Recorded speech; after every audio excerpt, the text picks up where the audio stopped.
First of all, I would like to thank to the Alexander and Vlada for the invitation to be here. It's an honor to present all together with my dear colleagues and masters of the non-coronary interventions. It's colleague Nadalin Nikolov and colleague Oktay Maksudov, who will also present here.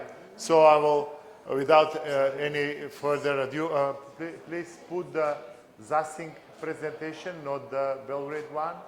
We have the similar session in last Belgrade Congress. It was a couple of weeks ago, but we'll have a continuation here in Zasink. Yeah, thank you.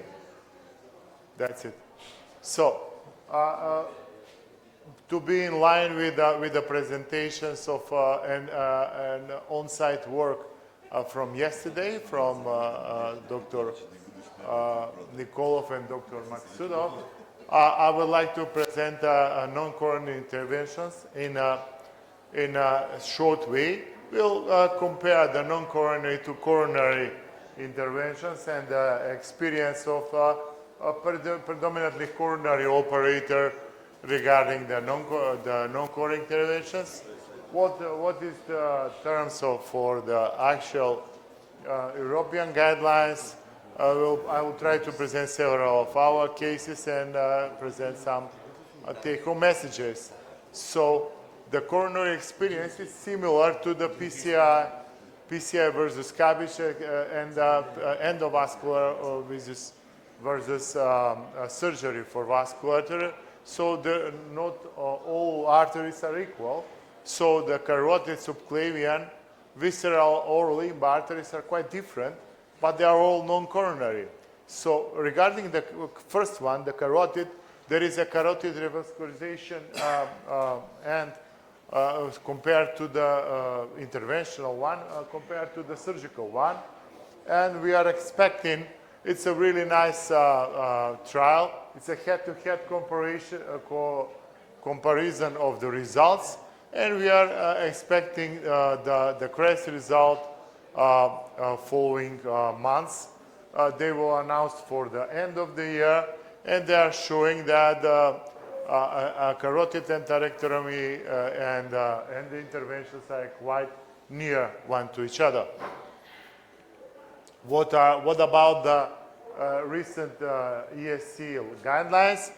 I will just touch several points of that. It's a recommend that we have to adopt a comprehensive approach. So we have to consider every aspect in turn to make a good intervention for our patient.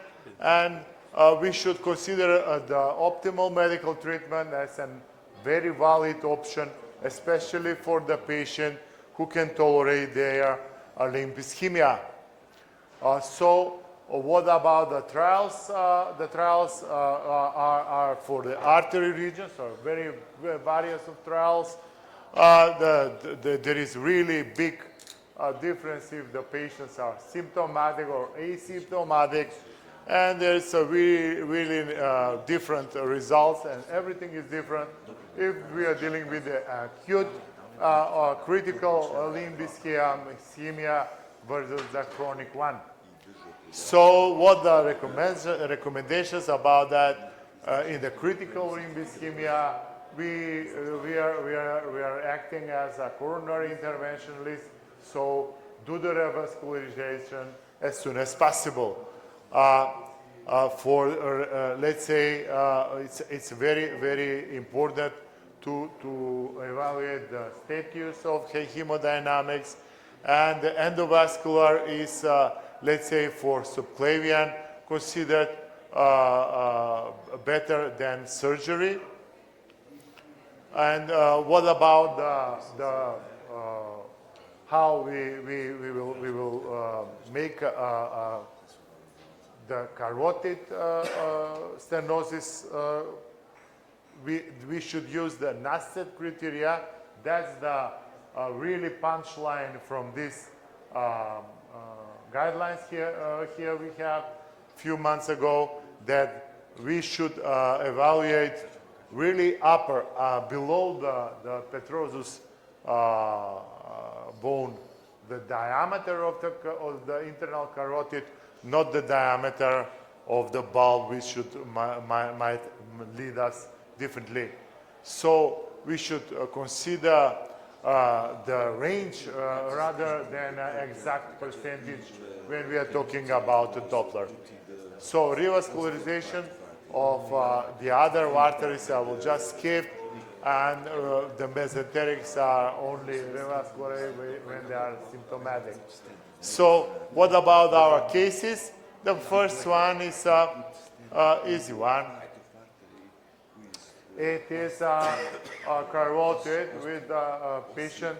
It's a young one with a stroke. It was the second day of his stroke.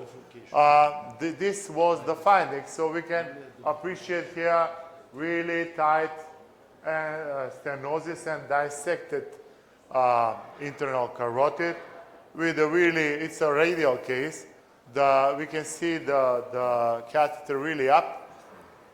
And we can see the same catheter even upper than that because we struggle to put our EP filter down this dissected carotid.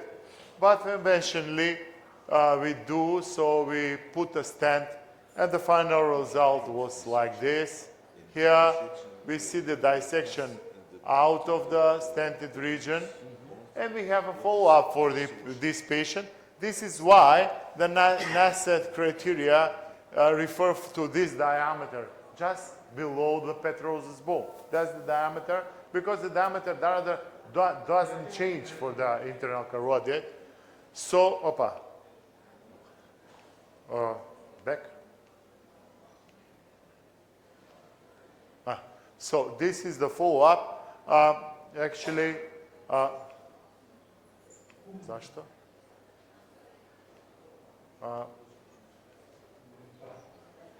Okay, this is the follow-up. It doesn't move.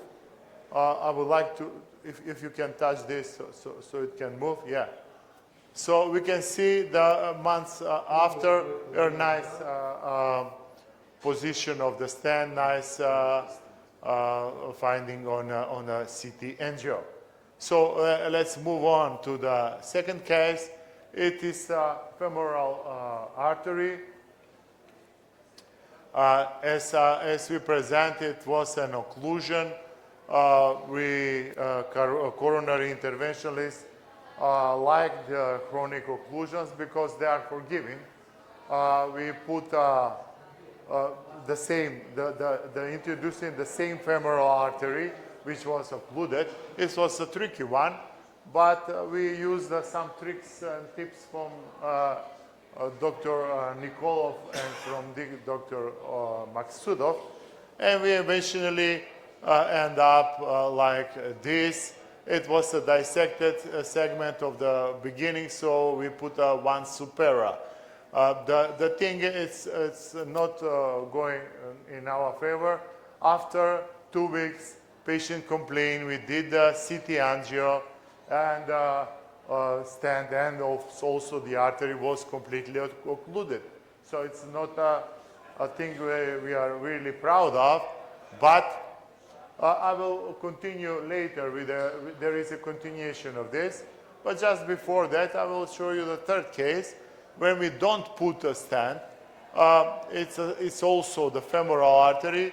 We just did the left femoral artery with drug-eluting balloon, and we can see here the right femoral artery, which is also severely diseased, and we try to deal with that. This is the previously treated one, and this is the one we will treat now. There is dissection in the femoral artery, and as careful,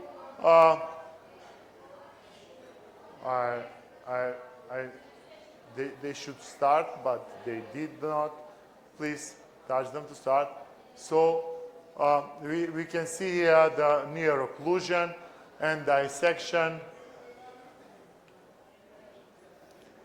This is the finding. This is the finding after the first intervention. That this is the second intervention.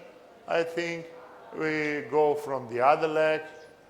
There is occlusion and dissection in the middle, and we can see there that we see here.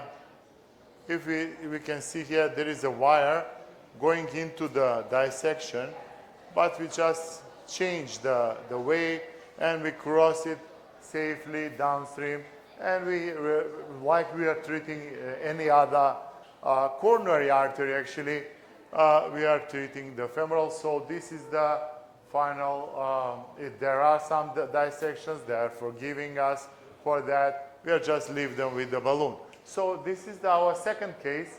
It was before 3 weeks ago, or 2 or 3 weeks ago. We redo the thing, so we assess from the right femoral, this left occluded left stent. It was a nice result. So this is the occluded portion here. It's not looking nice. But we managed to put the microcatheter up to there when we are inside the dissection, and there is an entry point to the normal vessel lumen, but we didn't succeed to go there. We also pick up some interesting tips and tricks from our master Nadalin Nikolov here. So we puncture the artery just above the knee, the popliteal artery, go with the microcatheter upwards, meet the retrograde approach like we did the retrograde coronaries, meet the catheter, proceed with the ballooning. There was a million balloon. We lost a wire on the way going down. We'll try to avoid those dissections, but we switch the access from below, and not to further ado, we just close. You can see here we are pulling out our access from below, and we are closing from inwards the punctured popliteal artery, and it looks like really nice after. This is before standing, this is after the standing. So this is before we put a second superior, this is after the second superior, so it's much better, it's a final result.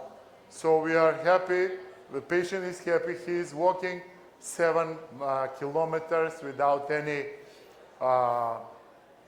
complaint.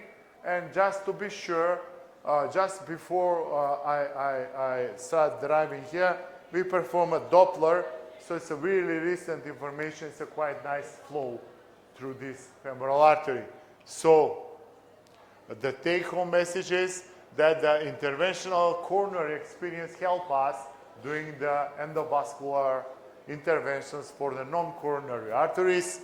The CREST is a really nice trial and should lead our way how we will continue to treat the carotid. I hope that the results will show that we are at least non-inferior to the surgeons, and we should review the updated guidelines, recent European guidelines, and use them as a guide to our non-coronary interventions.